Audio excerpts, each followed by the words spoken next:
Aquí comienza RCR Deportes. Acompáñenos a analizar los diversos acontecimientos deportivos a nivel nacional, internacional, regional y polideportivos, bajo la conducción de Alexander Nicoletti.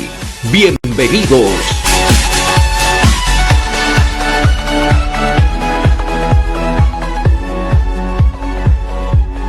Y para ello vamos a hablar también del partido inaugural del Ecuador-Qatar, que Ecuador sacó una gran victoria frente a Qatar y esto lo ponen como líder, uno de los líderes de su grupo. Así es que en estos momentos nos vamos a enlazar vía Zoom con Diego Martínez, el periodista deportivo de Radio Activa desde Ecuador, y vamos a hablar justamente de esta gran victoria que sostuvo la selección ecuatoriana el día de ayer ante Qatar. ¿Cómo estás, Diego? Es un gusto saludarte y bienvenido a RCR Deportes. Un abrazo, Santino, ¿qué tal? Muy buenas tardes, un cordial saludo para toda la gente en Perú a través de RCR. Para mí siempre un placer poder compartir unos minutos con ustedes y hablar de algunos detalles, en este caso de la Copa del Mundo y particularmente de la selección ecuatoriana. La verdad que ha sido para nosotros, para el pueblo ecuatoriano en general, toda una experiencia y ventajosamente satisfactoria, luego de que la selección ecuatoriana de fútbol ha conseguido ganar el primer partido de la Copa Mundial de la FIFA Qatar 2022 ante la selección anfitriona. Ecuador ha hecho historia y antes de emitir algún criterio directamente sobre lo que en la cancha se pudo observar, quisiera quedarme mucho con eso, ¿no? Nunca antes una selección anfitriona, nunca antes una selección local había perdido en el juego inaugural de la Copa del Mundo y Ecuador ha cambiado esa historia. Y creo que ha dejado también evidenciadas sus fortalezas futbolísticas en el campo de juego, superando fundamentalmente algunas adversidades que incluso hasta sobre la hora el seleccionado ecuatoriano que lo dirige el profesor Gustavo Alfaro tuvo que justamente librar, como el asunto de la pérdida de Byron Castillo sobre la hora, y particularmente eso que desde lo anímico el mismo Alfaro contó, fue un golpe muy fuerte para el camerino, fue un golpe muy fuerte para el grupo, pero que una vez pasado el trago amargo que eso significó, el tema Byron Castillo ha pasado también a ser directamente un motivo más para que esta selección pueda hacer historia en la Copa del Mundo de Qatar y tratar de conseguir el objetivo planteado. El objetivo de la selección ecuatoriana en la Copa del Mundo 2022 es hacer el mejor mundial de su historia. ¿Qué significa eso? Llegar al quinto partido, llegar a jugar en los por lo menos cuartos de final, que es un desafío deportivo sin duda muy pero muy grande, muy pero muy importante, pero que Ecuador ha logrado dar el primer gran paso. Y es importante, Diego, que una selección también sudamericana haya empezado con pie derecho el Mundial y sobre todo, Diego, que se vio un Ecuador totalmente distinto a las eliminatorias, ¿no? Un Ecuador quizás más cuajado en varios sectores de la cancha, ¿no? Y se le vio un Ecuador con grandes cosas y con grandes fortalezas, como tú bien lo dices, ¿no? También hay que tener en cuenta, ¿no?, que Qatar no ha sido el Qatar de la Copa Oro, por ejemplo, ¿no?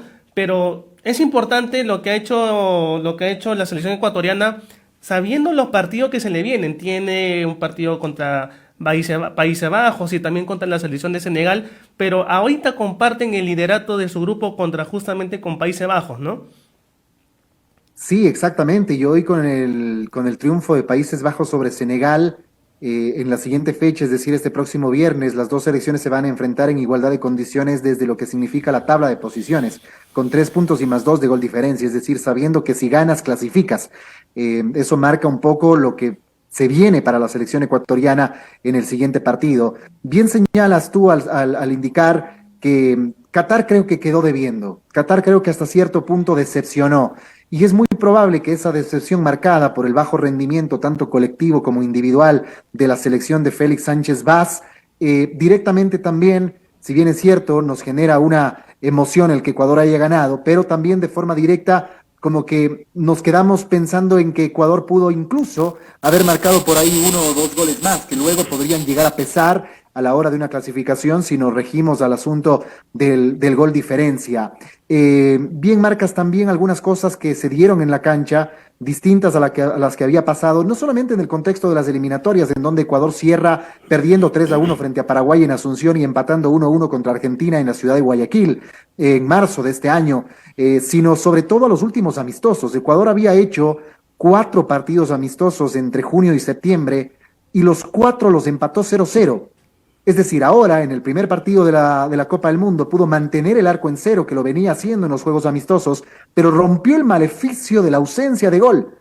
El gol que había sido esquivo incluso a través de la vía del penal, con jugadores como el propio Ener Valencia o Gonzalo Plata en amistosos contra Japón o contra la propia Irak hace 10 días aproximadamente. Ahora finalmente Ecuador pudo revertir esa situación negativa y consiguió 2 goles a través de Ener Valencia, que es el goleador histórico de la selección ecuatoriana y que además se ha convertido también en el goleador histórico de Ecuador en Copas del Mundo, superando a Agustín Delgado, que había marcado 3 goles entre 2002 y 2006. Ener Valencia ahora tiene 5 tantos, marcó 3 en la Copa del Mundo de 2014 en Brasil y ha marcado 2 en el partido inaugural. Después otras situaciones de individualidades bastante destacables.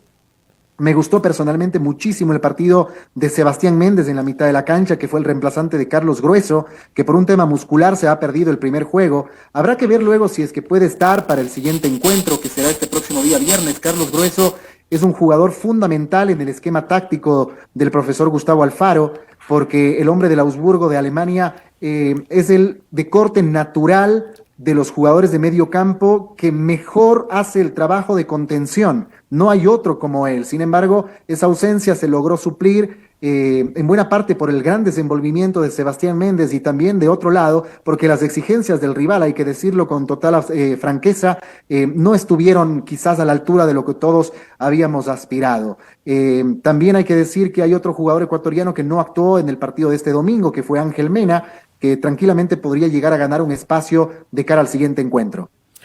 Así es, Diego, y ojalá, ¿no? Y esperemos, como bien lo digo, que Ecuador siga por esa senda, ¿no? Esa senda de hacer bien las cosas, de plantear también un buen partido, porque el siguiente es más complicado que el de Qatar, y ojalá que las piezas que vaya a utilizar en Ecuador funcionen, ¿no? Sobre todo funcionen y que se mantenga esa concentración tan importante que necesita jugarse en un mundial, ¿no? Porque un mundial, un error te puede sacar de la fase de clasificación a la siguiente etapa. Completamente.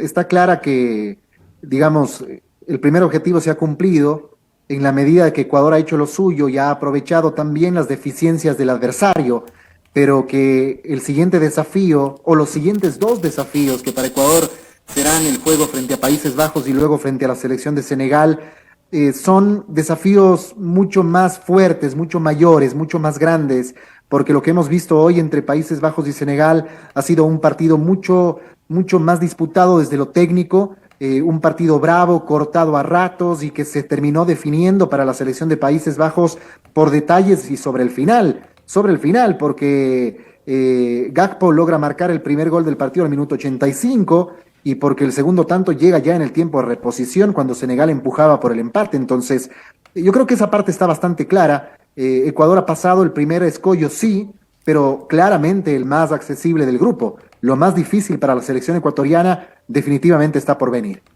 Así digo, y esperemos, ¿no? Esperemos a ver qué es lo que hace la selección ecuatoriana en este camino que es muy largo todavía, pero ojalá que pueda conseguir resultados importantes como lo consiguió ante Qatar en el inicio de este mundial. Diego, yo te agradezco por este tiempo que me has brindado para seguir hablar, ¿no? de Ecuador, de las sensaciones que hay allá en Ecuador de referente a esta primera victoria y lo que se viene para la selección de aquí en adelante. No, Santino, el agradecido soy yo por tomarme en cuenta para este espacio y gracias más bien por la oportunidad otra vez. Un abrazo grande desde Cuenca, Ecuador, y desde Radioactiva para toda la gente en Perú y particularmente para quienes están pendientes del trabajo de RCR. Listo, Diego. Muchísimas gracias. Un fuerte abrazo y vamos a seguir en contacto para hablar de la selección ecuatoriana y lo que vaya a realizar en Qatar 2022. Muchas gracias. Un abrazo grande. Así será. Hasta luego. Hasta luego. Bien, amigos, ha sido Diego Martínez, periodista deportivo de Radioactiva desde Ecuador. Esto fue RCR Deportes. Retornamos mañana con más información del mundo deportivo.